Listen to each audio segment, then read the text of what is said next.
What if a pill did nothing and your body got better anyway? Not because you were tricked, because you knew.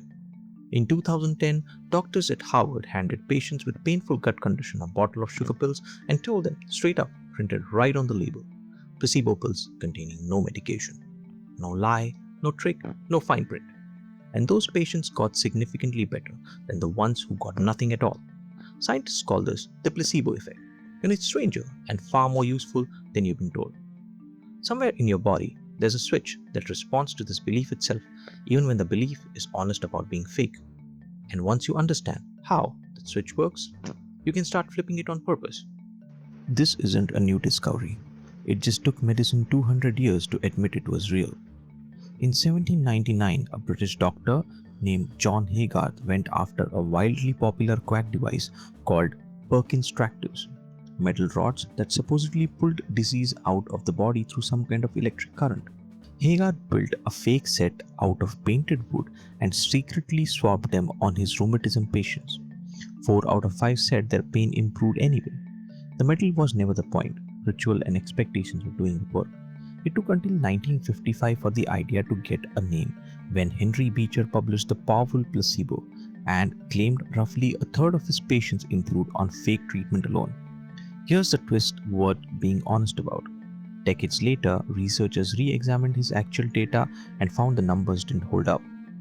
A lot of it was probably just people getting better on their own. The reanalysis didn't kill the placebo effect though. It just forced science to go prove it properly in hundreds of tightly controlled trials since, and it held. So here's the stranger question. Why would evolution build a body that can heal itself but only sometimes bother to? Psychologist Nicholas Humphrey has an answer, and it's colder than you would expect. Healing is expensive. Fighting inflammation, running your immune system at full power, mounting a recovery. That costs energy your ancestors might have needed to run from a predator or make it through a famine. Humphrey's theory is that your brain acts like a budget committee for your body, and it doesn't approve a full healing response until it gets a signal that it is safe to spend the resources. Care from another person, ritual, confidence that recovery is coming. That's the signal. The placebo effect isn't your body being fooled, it's your body deciding the coast is clear. And that decision shows up as real, measurable biology, not it's all in your head. In 2001, researchers scanned the brains of Parkinson's patients as they got placebo they believed was real medication and watched their brains release actual dopamine in the exact same region the real drug targets, enough to measurably ease their symptoms. In 2005, a separate team found that placebo painkillers trigger your brain's own opioid system, the same one morphine hijacks.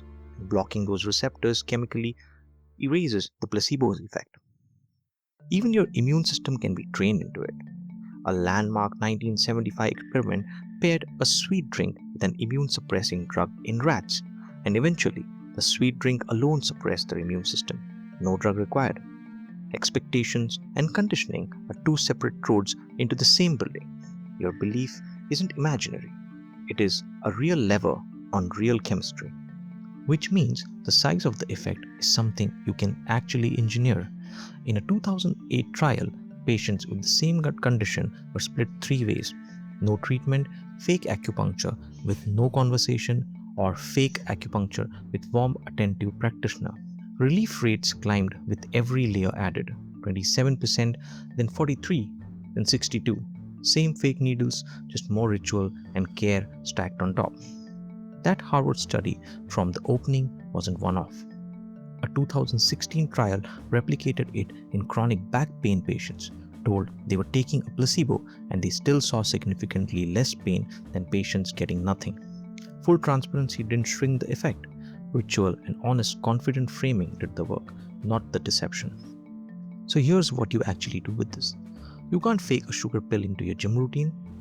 You can build the same ritual your brain is already wired to reward. The pre-workout routine you always run before you lift, the same playlist, the same warm-up. That's you manufacturing the exact safety signal Humphrey's theory says unlocks a bigger psychological response. Walking into a habit already convinced it'll work changes what your body actually delivers measurably. And you don't need to lie to yourself to get it. The open label trials prove that part.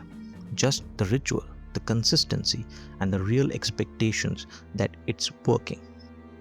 200 years ago, a doctor swapped wood for metal and accidentally discovered that belief has a body. Your brain has been running a cost benefit calculation on your own healing this whole time. And now you know which signal convinces it to say yes. Subscribe if you want science that actually changes how you operate. I'm Illuminate. See you next week.